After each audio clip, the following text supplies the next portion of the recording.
Assalamualaikum. Hari ini saya akan menjelaskan materi mengenai teori asal-usul nenek moyang bangsa Indonesia. Tapi sebelum itu jangan lupa like dan subscribe dulu ya. 1. Teori Nusantara. Dalam teori Nusantara dinyatakan bahwa asal mula manusia yang menghuni wilayah Nusantara ini tidak berasal dari luar, melainkan dari wilayah Nusantara itu sendiri. Mengikuti sudut pandang multiregional evolution model, teori Nusantara menyatakan bahwa manusia purba menjadi nenek moyang bangsa Indonesia berasal dari Indonesia sendiri. Pendukung teori Nusantara adalah Muhammad Yamin, J. Crawford, K. Himli, Sultan Takdir Ali Syahbana dan Goris Keraf. Berikut adalah argumen yang melandasi teori Nusantara. A. Bangsa Melayu merupakan bangsa yang berperadaban tinggi.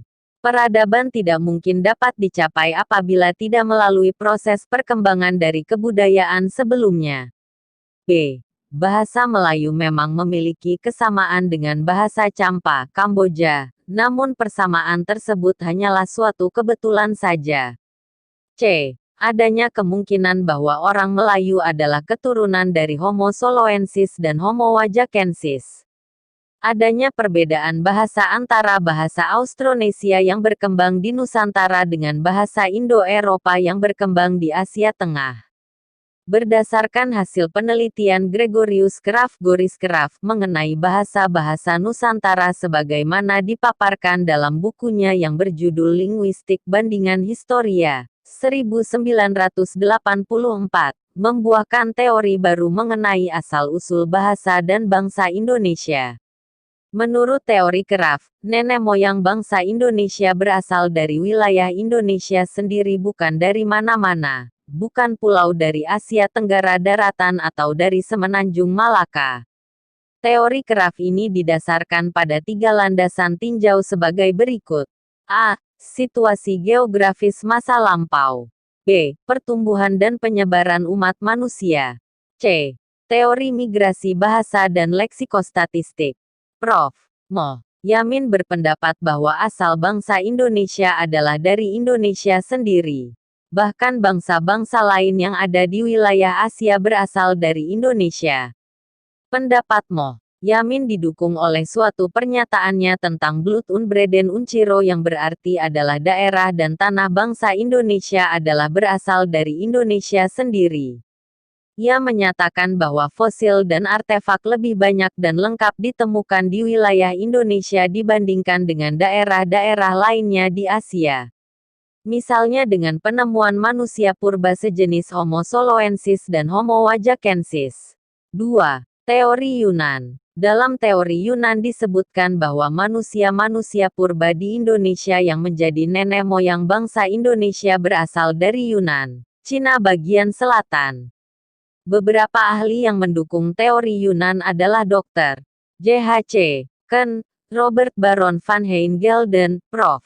Dr. N.J. Krom, dan Moh Ali. Menurut Moh Ali, bangsa Indonesia berasal dari daerah Mongol yang terdesak ke selatan oleh bangsa-bangsa yang lebih kuat.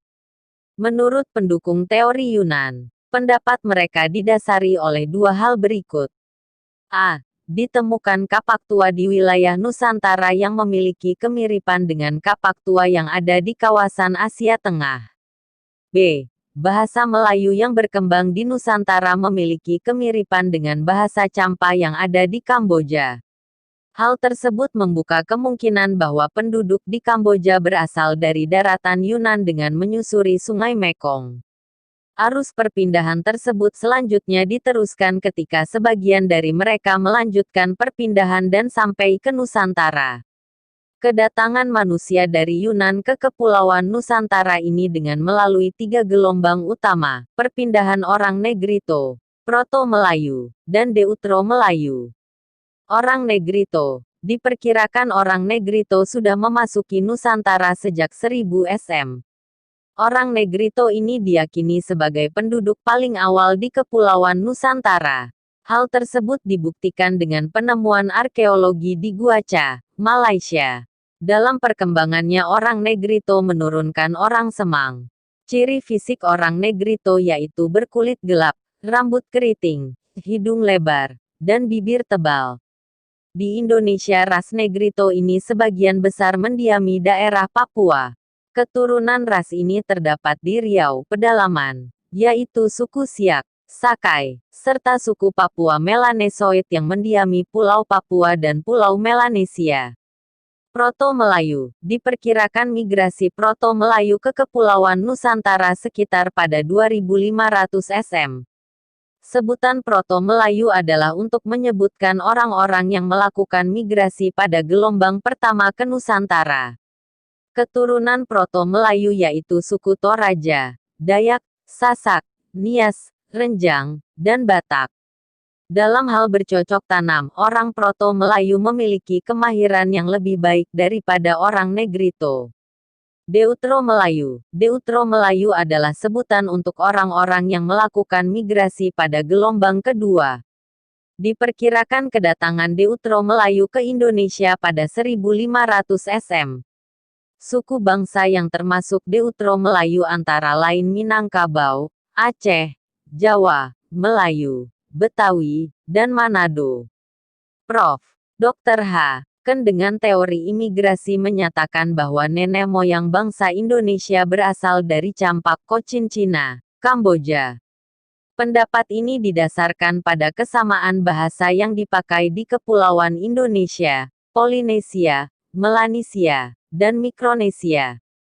Menurut hasil penelitian asal Belanda ini, bahasa-bahasa yang digunakan di daerah-daerah tersebut berasal dari satu akar bahasa yang sama, yaitu bahasa Austronesia.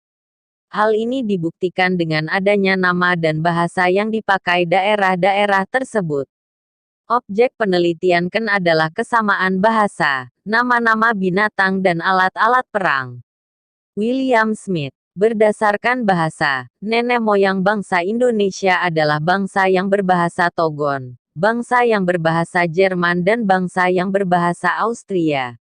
Bangsa-bangsa yang berbahasa Austronesia mendiami wilayah Indonesia, Melanesia, dan Polinesia. 3. Teori Out of Taiwan. Menurut teori Out of Taiwan, bangsa yang ada di Nusantara ini berasal dari Taiwan bukan dari daratan Cina. Pendukung teori Out of Taiwan adalah Harry Truman Simanjuntak. Menurut pendekatan linguistik, bahwa dari keseluruhan bahasa yang digunakan suku-suku di Nusantara memiliki rumpun yang sama yaitu rumpun Austronesia. Akar dari keseluruhan cabang bahasa yang digunakan leluhur yang menetap di Nusantara berasal dari rumpun Austronesia di Formosa atau dikenal dengan rumpun Taiwan. Selain hal tersebut menurut riset genetika yang dilakukan pada ribuan kromosom tidak menemukan kecocokan pola genetika dengan wilayah Cina. Pendekatan genetik yang dilakukan oleh para ahli biologi molekular, salah satunya adalah Sangkot Marzuki bersama Ekman Center. Sangkot Marzuki melakukan tes deoksiribonukleicacid (DNA) terhadap fosil Homo erectus dan Pithecanthropus erectus. Dari tes tersebut disimpulkan bahwa kedua fosil tersebut tidak memiliki hubungan dengan manusia zaman sekarang. Sangkot kemudian melakukan perbandingan dengan melakukan perbandingan tes DNA antara orang Taiwan dan Toraja. Hasil tes tersebut menunjukkan adanya kemiripan antara keduanya. Sangkot kemudian membandingkan DNA antara kerangka kuburan di Taiwan yang berusia 3000-5000 tahun dan DNA orang Jawa. Hasilnya juga menunjukkan kemiripan antara keduanya. 4. Teori Out of Africa. Menurut teori Out of Africa, manusia modern yang hidup sekarang ini berasal dari Afrika. Dasar teori ini adalah dukungan ilmu genetik melalui penelitian DNA mitokondria gen perempuan dengan gen laki-laki. Menurut Max Ingman, ahli genetika dari Amerika Serikat, manusia modern yang ada sekarang ini berasal dari Afrika antara kurun waktu 100 sampai 200 ribu tahun lalu. Dari Afrika mereka menyebar keluar Afrika. Dari hasil penelitian Max Ingman tersebut, tidak ada bukti yang menunjukkan bahwa gen manusia modern bercampur dengan gen spesies manusia purba. Diperkirakan manusia Afrika melakukan migrasi keluar Afrika sekitar 50,000 sampai 70,000 tahun silam.